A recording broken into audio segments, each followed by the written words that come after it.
Assalamu alaikum, brothers and sisters. I pray all is well. I just wanted to make this quick video and share something, and hopefully it's an encouraging word.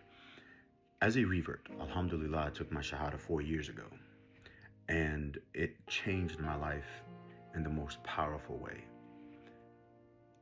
But I've recently seen some things online that brought this to my mind, and I just felt compelled in my heart to share. Our time is very valuable, and how we choose to spend our time, it forms and it shapes the lenses through which we see ourselves, life, and others. And it made me think about some things. So when I first came to Islam, the way it happened was I was born and raised in the church. My dad was a minister of music and a pastor. My uncle was a senior pastor. And then later on in life, I became a pastor and a minister of music. But then I stepped away from the church for reasons that I would probably get into in another video, and led me to a path of atheism. Then something happened in my life very profoundly from a spiritual sense, and had me in this agnostic space. Now, I had never held a Quran, seen a Quran, read anything from the Quran. I didn't have anyone in my life who was Muslim. And so what happened to me this evening in my home, in my living room, was not something that someone can say, oh, it's just because it was in your subconscious or because you spoke to someone about it last week and this is why this happened. There was zero Islam going on in my life, in my mind, anywhere. While I was sitting in my living room during a really difficult and dark period, in this agnostic phase, I just heard within myself, read the Quran. It just came out of nowhere. And so, long story short, I ordered the Quran, and that moment changed my life. 5 months later, I took my shahada, alhamdulillah.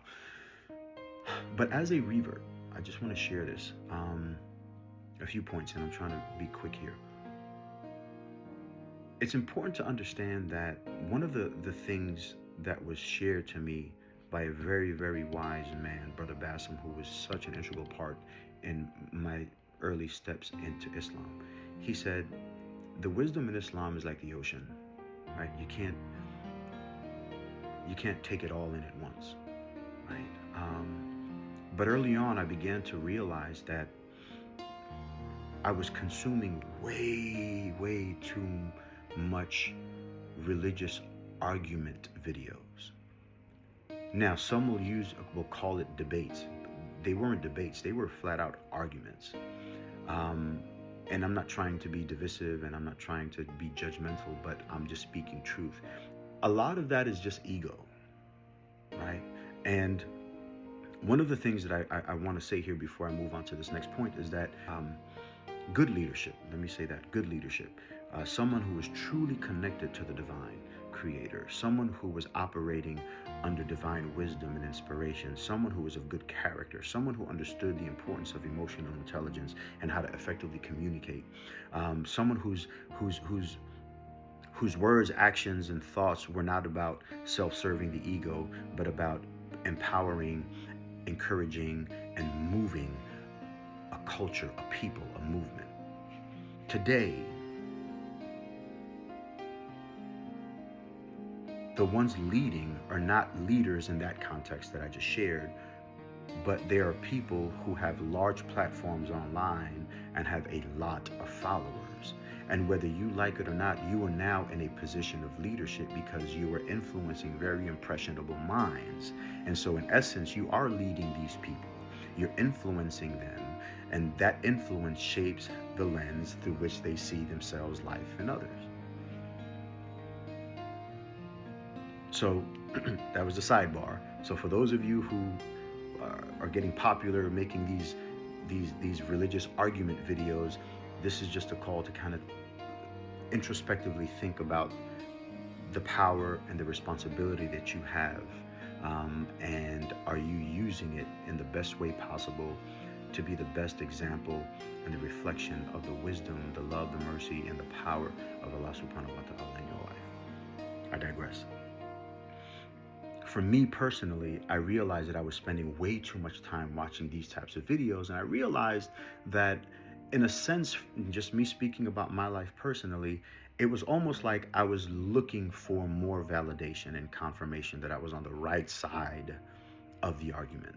But by the grace of Allah subhanahu wa ta'ala, I came to this realization that I didn't need man's confirmation. That what happened to me that evening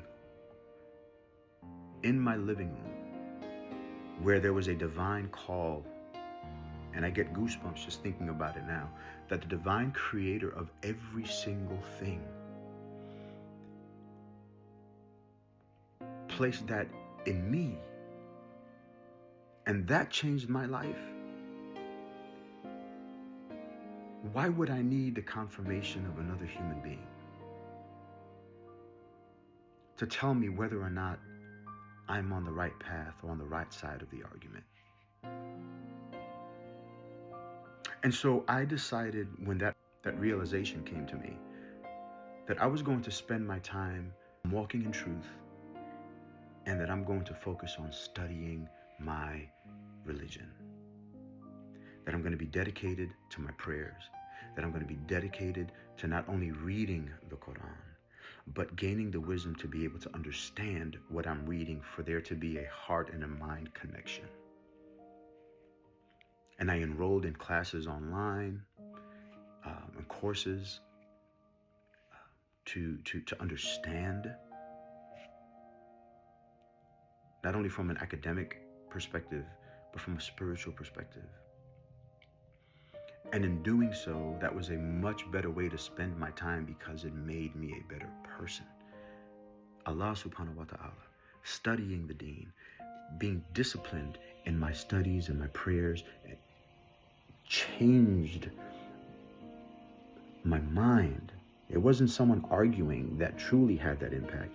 It was me going within myself and making a decision to just focus on building my relationship with my Creator through discipline and study. And that is what truly began to bear fruit, right? Because it was in the way I talk, in the way that I interact with people, whether they believe in what I believe in or not. And Allah subhanahu wa ta'ala doesn't need our machismo and our ego and our disrespect to everyone else for His truth to be known. An atheist is not going to accept what happened to me that day, that evening in my living room, as truth. It's truth because I lived it. But guess what? Their unbelief has nothing to do with me. As a former Christian and a former pastor, Christians judge me. And they'll say, you left the faith, you're lost, you're following a lie, you've been deceived, you need to come back. They hold their belief has nothing to do with me. And so I just encourage you to think about the content that we're consuming online as it pertains to our faith, and understand that we are in this together. We may have differences of opinions when it comes to certain things, but one thing I've learned and was shared with me by a very wise Muslim is that there is no such thing as a perfect Muslim, right? We're all striving, and we're all fighting this dunya, this world, the influences of the world. And so I just appreciate you all for the love and the encouragement that you shared with me. And I want to reciprocate and share my thoughts and my heart with you, with the sincerest desire to see you flourish, grow closer to Allah subhanahu wa ta'ala, and be light in the midst of darkness. Assalamu alaikum. Love y'all. Peace.